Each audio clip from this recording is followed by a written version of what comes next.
नमस्कार, ताल ठोक के देख रहे हैं आप। मैं हूं आपके साथ रोहित सरदार। क्या बकरीद के मौके पर पाकिस्तान जानबूझकर कश्मीरियों को कुर्बानी का बकरा बना रहा है? बकरीद पर नवाज शरीफ ने अपने परिवार वालों के साथ मस्जिद में ईद की नमाज अदा की और नमाज के बाद बोले कि हम इस ईद को कश्मीरी जनता के बलिदान के नाम समर्पित करते हैं। हम ये पूछ रहे हैं कि कुर्बानी के इस त्योहार को नवाज शरीफ ने आतंकवाद की कुर्बानी देने के लिए क्यों नहीं चुन लिया?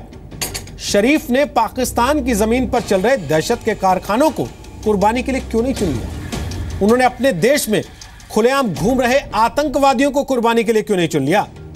ऐसा क्यों है कि पाकिस्तान के प्रधानमंत्री जानबूझकर कश्मीरियों को बलि का बकरा बनाने की कोशिश कर रहे हैं? कुछ ही दिन पहले जब पाकिस्तान अपनी आजादी की सालगिरह मना रहा था, तब भी पाकिस्तानी उच्चायुक्त अब्दुल बासित ने कहा था कि इस साल जश्न आजादी कश्मीर की आजादी के नाम समर्पित है। जाहिर है ये जुबान, ये मंशा और ये नापाक इरादे पाकिस्तान की हुकूमत के ही थे। हम ये सवाल उठा रहे हैं कि कभी बकरीद तो कभी अपनी आजादी के जश्न को कश्मीरियों से जोड़ने वाले पाकिस्तान को बलूचिस्तान क्यों नहीं दिखाई पड़ता? हमारे पास जो आंकड़े, उनसे पता चलता है कि सिर्फ 45 दिन के भीतर नवाज शरीफ ने कश्मीर पर 5 बार गैर जिम्मेदाराना बयान दिया और ताजा बयान में उन्होंने साफ किया कि पाकिस्तान ऐसी हरकतों से बाज नहीं आएगा। आज इसलिए हम ये भी पूछेंगे कि कश्मीर पर शराफत से कब पेश आएंगे शरीफ साहब, और कब बकरीद के मौके पर कश्मीर मानिया की कुर्बानी देगा पाकिस्तान?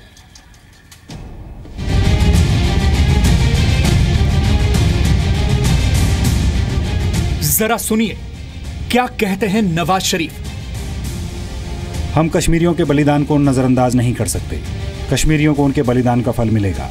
हम इस ईद को कश्मीरी जनता के सर्वोच्च बलिदान के नाम समर्पित करते हैं। जब तक कश्मीर का कश्मीरी जनता की इच्छा के मुताबिक हल नहीं होता, तब तक हम ऐसा करना जारी रखेंगे। आप वज़ीर-ए-आज़म हैं, आप मुल्क के चीफ एग्जीक्यूटिव हैं, आप कश्मीरियों की मदद किस तरह मुमकिन है आप करें? आप सिर्फ अल्फाज के साथ मुतमईन नहीं कर सकते और उनकी मदद करें। जहां कश्मीरियों का खून गिरता है, इंशाअल्लाह हमारा वहां खून गिरेगा। पाकिस्तान के प्रधानमंत्री को अपने पाकिस्तान की फ़िक्र करनी चाहिए। उसमें जो हालात हैं, वहाँ जो लोग मर रहे हैं अलग अलग शोबों में, उनकी फ़िक्र करनी चाहिए और हमारा कश्मीर की और हिंदुस्तान की फ़िक्र करना वो छोड़ दें। इस 7 जन्म में भी उनकी ये ख्वाहिश पूरी होने वाली नहीं है। उनके घर में आग लगी हुई है। बलूच कहता है हम अलग कौम हैं, सिंधी कहते हैं अलग कौम है, पंजाबी कहते हैं अलग कौम है। ताल ठोक के आज का पहला सवाल, क्या कश्मीरियों को बलि का बकरा बना रहा है पाकिस्तान? दूसरा सवाल, क्या नवाज शरीफ को बलूचिस्तान का बलिदान दिखाई नहीं पड़ता है?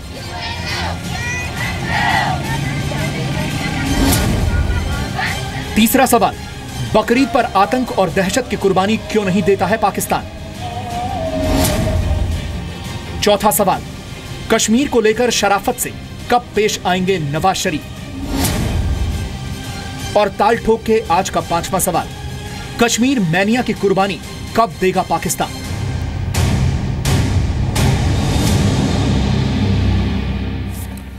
तो आपको बता दें, आज हमारे साथ बात करने के लिए मीम अफजल हैं। वो कांग्रेस पार्टी के प्रवक्ता हैं। खासतौर पे कश्मीर और पाकिस्तान से जुड़े मामलों पर पक्ष रखने के लिए आप उनको देखते हैं अक्सर ताल ठोक के कार्यक्रम में। स्वागत है मीम अफजल आपका। संबित पात्रा हमारे साथ हैं, वो बीजेपी के प्रवक्ता हैं। उनको भी अक्सर आप ताल ठोक के में देखते हैं। ब्रिगेडियर रिटायर्ड बीडी मिश्रा साहब हमारे साथ हैं, वो रक्षा विशेषज्ञ हैं। स्वागत है बीडी मिश्रा साहब आपका।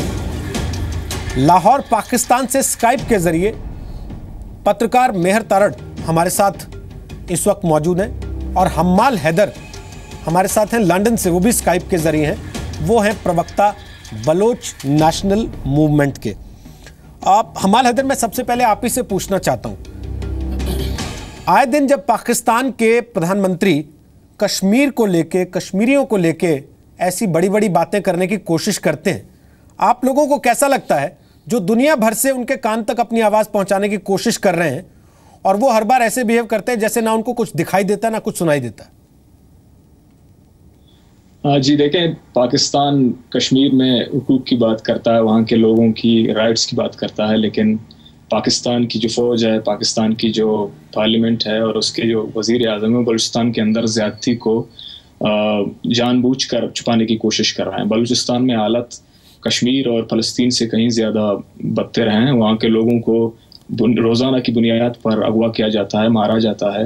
उन्होंने ख़ुद एक्सेप्ट किया है पिछले महीने के उन्होंने 13,000 से ज़्यादा लोगों को सिर्फ 1 साल के अंदर उठा के गायब किया है। तो मतलब यह है कि वो हुकूमती सतह पर आलमी कवानीन को ख़ुद जो है वायलेट करके लोगों को उठाते हैं और फिर एक्सेप्ट भी एक्नॉलेज भी करते हैं कि वो लोगों को उठा के गायब कर देते हैं।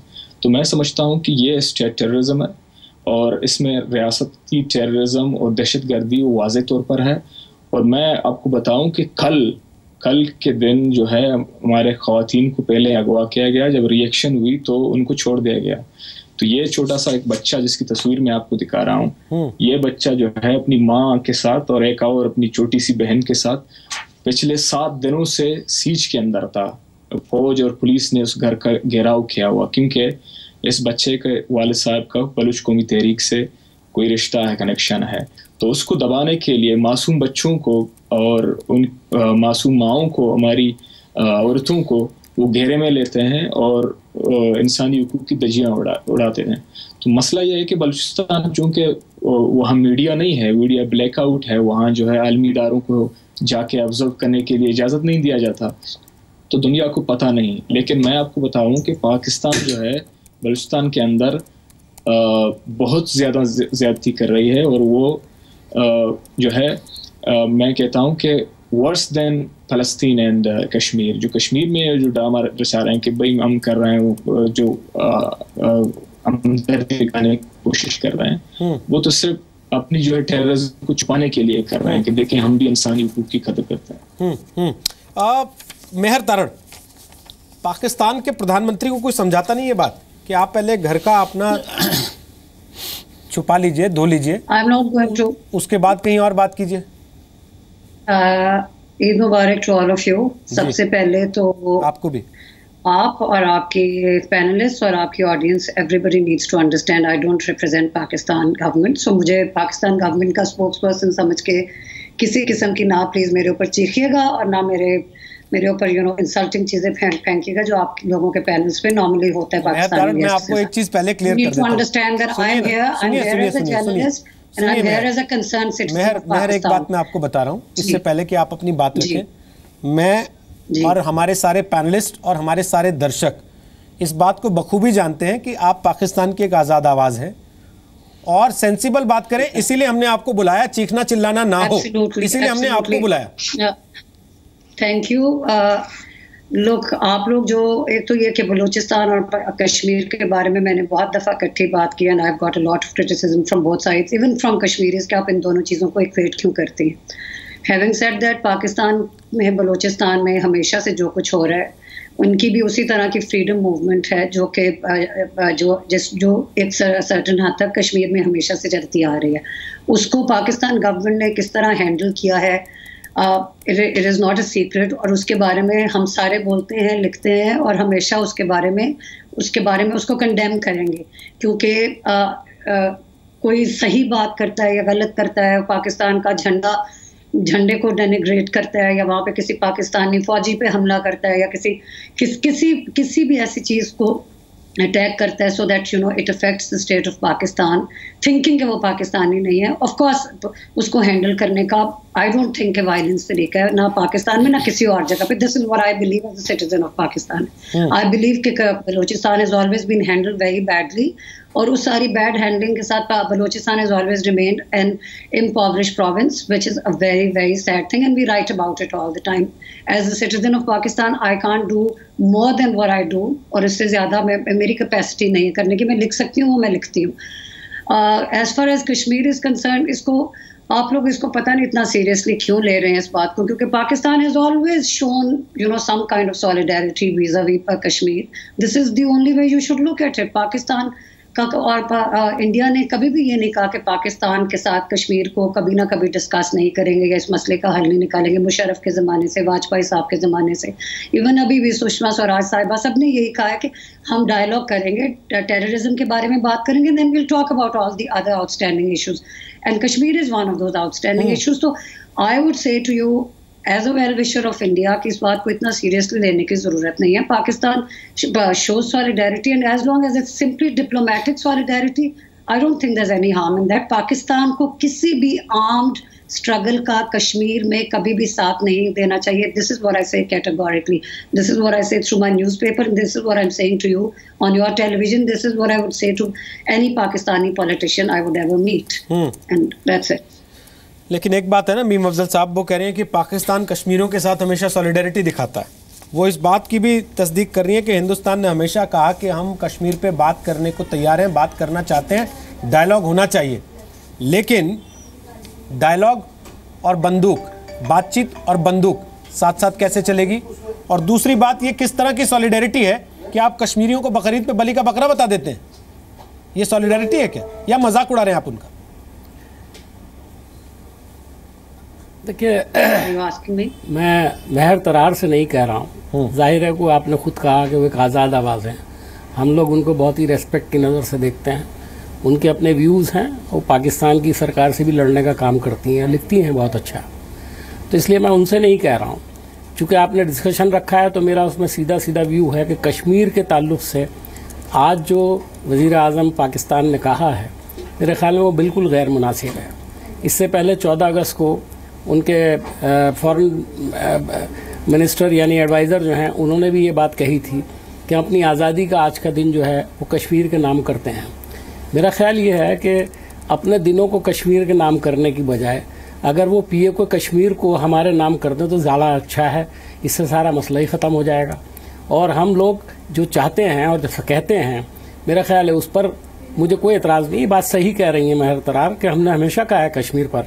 सुषमा जी ने बहुत पहले ये बात कही थी कि हम लोग कश्मीर पर बात ज़रूर करेंगे, लेकिन पहले टेररिज्म पर बात करेंगे. तो आप टेररिज्म पर बात करते ही नहीं हैं तो कश्मीर का तो मामला आता ही नहीं है. इसीलिए इसमें देर भी हो रही है.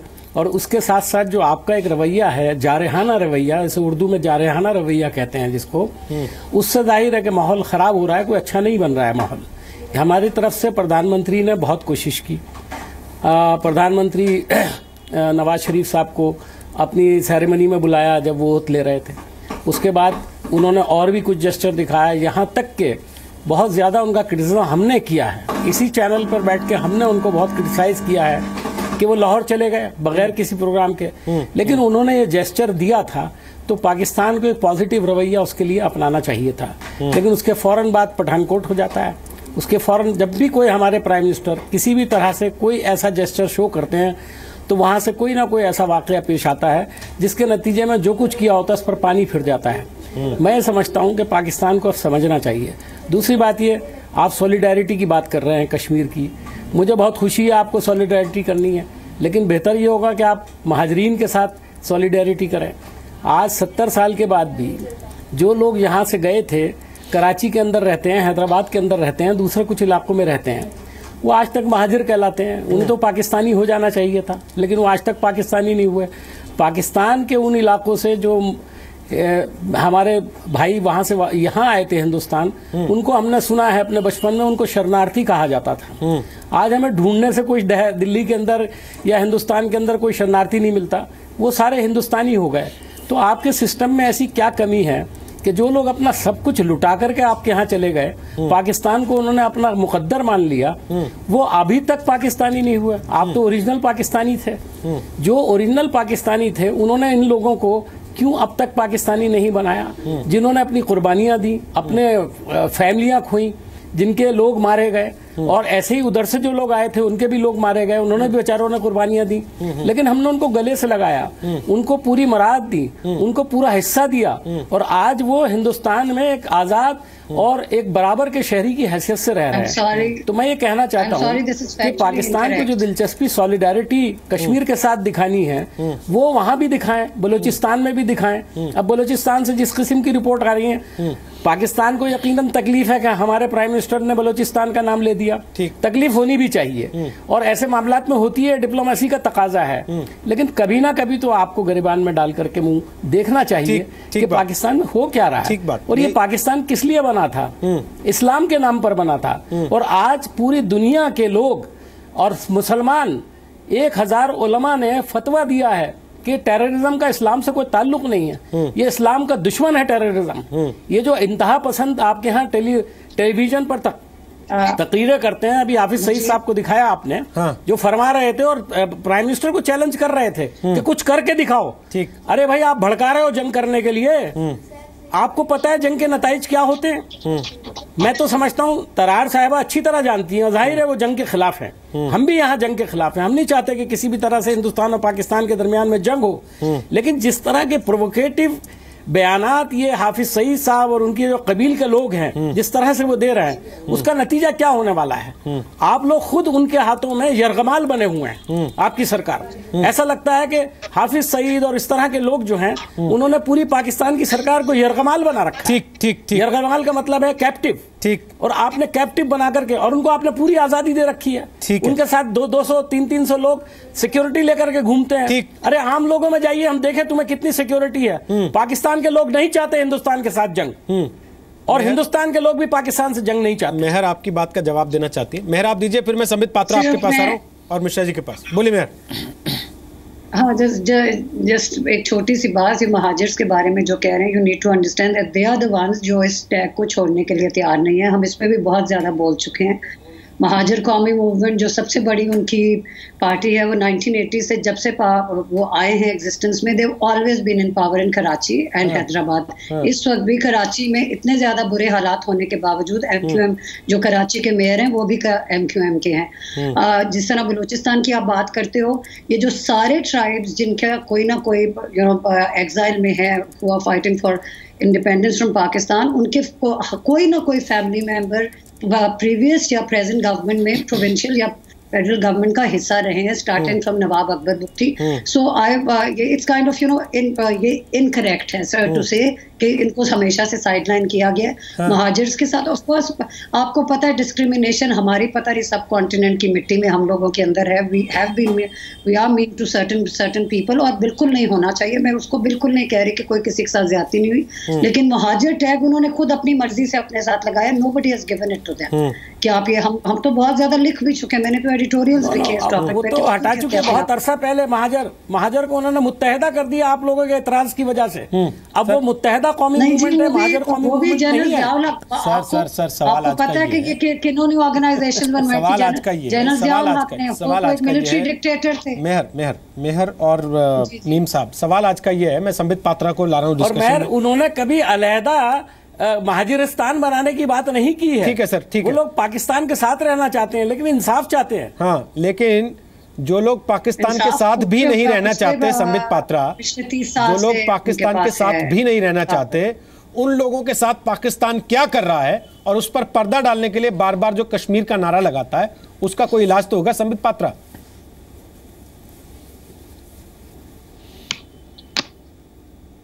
और देखिए 4 बार इसी इलाज के दौरान पाकिस्तान पस्त हो चुका है। 4 युद्धों में पस्त होने के बाद भी आज इस प्रकार का वो रैबल राउजिंग कर रहा है, इस प्रकार से बोलने की हिम्मत कर रहा है। वो भारत को चैलेंज ना करे। ठीक कहा मीम साहब ने, ना हम युद्ध के लिए इच्छुक हैं और ना शायद पाकिस्तान की जनरल आवाम, मगर कहीं ना कहीं जिसको हम अंग्रेजी में डीप स्टेट कहते हैं, आज जो नवाज शरीफ कह रहे हैं वो भी उनको पिन किया जा रहा है डीप स्टेट से। जब से ये पनामा पेपर में उनका नाम आया है, किस प्रकार से पीछे से आर्मी और हाफिज सईद जैसे आतंकवादी उनको ये सब बोलने के लिए मजबूर भी कर रहे हैं और उनको अपने सत्ता को बनाए रखने के लिए करना पड़ रहा है। ये बेबसी दिखाता है पाकिस्तान का कि हाउ इनकेपेबल और कितना बेबस ये पाकिस्तान है। दूसरी बात, चूंकि मेहर तरार जी बैठी, उन्होंने कहा कि हम एक सेंसिबल डिबेट करें, और चूंकि वो एक पत्रकार है, मैंने कुछ यहाँ पे न्यूज़पेपर्स रखे हैं जो उनकी काम की है, कश्मीर पॉलिसी पे डिस्कस कर रहे हैं। मेहर जी, मुझे जो इल्म है कि आप शायद डेली टाइम्स के लिए लिखती हैं, जब पिछली बार नवाज शरीफ जी ने कश्मीर ड्रीम कहा था कि कश्मीर विल बिकम आवर्स, तो आप ही के डेली टाइम्स ने कहा था Nawaz Sharif Kashmir dream is a wishful thinking. और डेली टाइम्स पाकिस्तान में 3rd लार्जेस्ट सर्कुलेशन है, और बहुत, मैं डिटेल्स में नहीं जा रहा हूँ, ये अखबार में अपने हाथ में लिए हुए हूँ, और बहुत तफसील से, बहुत डिटेल में जाकर डेली टाइम्स ने कहा था कि नवाज शरीफ की ये सोच, इसमें किसी प्रकार की कोई बुनियाद नहीं है, और इसी प्रकार के रेटोरिक से नवाज शरीफ सिर्फ वोट पाने की कोशिश कर रहे हैं। तो ये पाकिस्तान में भी लोग जानते हैं कि कश्मीर हिंदुस्तान का है और नवाज शरीफ की ये विशफुल थिंकिंग है। ट्रिब्यून आपका एक बहुत बड़ा अखबार है। ट्रिब्यून ने 26 जुलाई 2016 को एक बड़ा अच्छा आर्टिकल छापा जिसको शहजाद शाह ने लिखा। वो आर्टिकल है Pakistan self defeating Kashmir policy, और उसमें पता है आप ये 4-5 लाइन पढ़ लीजिए Mehar. It exposes Pakistan as never before, और ये कोई हिंदुस्तान या बीजेपी का स्पोक्स पर्सन नहीं बोल रहा है, ये आप ही के बहुत बड़े लेखक कॉलमनिस्ट उन्होंने ट्रिब्यून में लिखा है। मैं ये पढ़ देता हूं। Since 1989, the main plank in Pakistan's Kashmir policy has been to train militants for infiltration into India-occupied Kashmir. आप वहाँ India-occupied Kashmir करते हैं, वो अलग बात है. None other than great commando, मतलब Parvez Musharraf has admitted this. The man who ruled Pakistan for 9 years. Musharraf justified the policy as a logical response to India's unwillingness to discuss Kashmir at the UN and to resolve the dispute in a peaceful manner. But has the policy of sponsoring jihad in Kashmir brought peace? No. और आगे सुनिए मेहर जी क्या कहते हैं वो. By permanently abandoning all military options, conventional and otherwise, Pakistan will place itself on the unaccessible moral high ground. It will also allow our state to divert resources towards internal development. मतलब पाकिस्तान में impoverishment है, गरीबी है, वहाँ मुफलिसी है, और ये पैसा आप ट्रेनिंग के लिए, आतंकवादियों के ट्रेनिंग के लिए, ताकि वो कश्मीर में आकर जिहाद छेड़ सके, और वहाँ गरीब पाकिस्तानी मर रहा है. ये ट्रिब्यून ने लिखा है. और बस मैं 10 सेकंड में एंड करूंगा आपको आप ही के पार्लियामेंट के एक दस्तावेज को दिखाते हुए, क्योंकि मेहर जी ने कहा था कि पाकिस्तान को नहीं चाहिए कि वो कश्मीर में घुसपैठ करे. मैं आपको बताऊं कि इसी साल नवाज शरीफ की पार्टी, जो कि रूलिंग पार्टी है, उन्होंने एक national assembly standing committee on foreign affairs गठित किया था, जिसके हेड थे अवैस अहमद लेघारी. उन्होंने जो रिपोर्ट दिया, 4 पेज का रिपोर्ट है, उस रिपोर्ट में 2 लाइन बहुत महत्व का है, और मैं चाहूंगा कि इस पे आप जवाब भी दें. Pakistan should not encourage calls for active support of armed band militant groups in Kashmir. मतलब खुद आपकी बनाई हुई स्टैंडिंग कमेटी, आपकी पार्लियामेंट की, ये मानती है और कहती है कि ये जो आप जिहाद को बढ़ावा दे रहे हैं, ये आप बंद कर दीजिए. आप बताइए, बकरीद के दिन आप इस प्रकार का एक मैसेज भेज रहे हैं. This is a direct signal that Pakistan intervene कर रहा है कश्मीर में. मिश्रा साहब, आप अपना कमेंट रखिए जल्दी से, फिर एक ब्रेक लेंगे. ब्रेक के बाद वापस मैं 2 बातें कहना चाहूंगा. पहली बात तो यह है कि आज ईद उल अधा है, और मैं मीम अफजल साहब को और मैडम मेहर तरार को और हमल हैदर को भी अपने गुड विशेस देना चाहूँगा. हमें भी दे दीजिए, कोई बात नहीं. और मैं ये कहना चाहूँगा कि मैडम तरार ये कहती हैं कि why are you taking Kashmir so seriously. Problem ये नहीं है. प्रॉब्लम यह है we are taking the export of terrorism to India from Pakistan seriously. हमारी प्रॉब्लम ये है, और ये मैडम इसको शायद समझती नहीं है या कहना नहीं चाहती है. और दूसरा यह है कि जो इनके यहाँ आर्मी का एक माहौल है, वो समझ में नहीं आता है कि इनके यहाँ डेमोक्रेसी, आर्मी और आतंकवादी ये किस तरीके से काम करते हैं.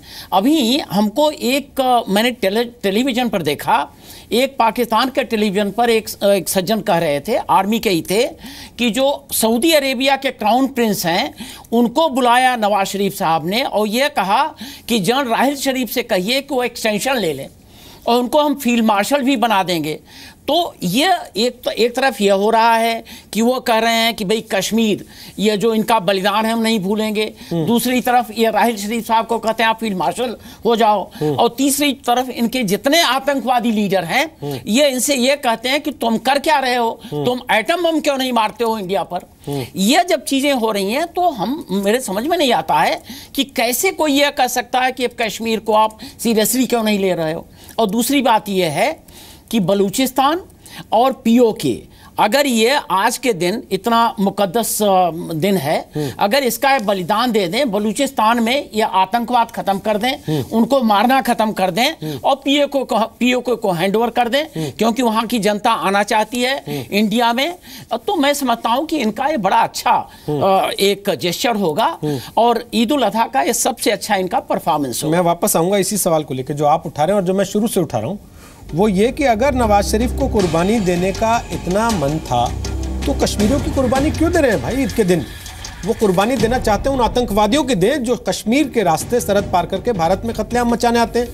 वो कुर्बानी देना चाहते हैं उन हरकतों की दें जो बलूचिस्तान में उनकी फौज लगातार कर रही है, और बलूच लोग दुनिया भर में अपनी आवाज उठाने की कोशिश कर रहे हैं, ये बताने के लिए कि हमें इस तरीके से मारिए मत, हमारा कत्लेआम मत कीजिए, हमारे बच्चों को, हमारी औरतों को जीने दीजिए।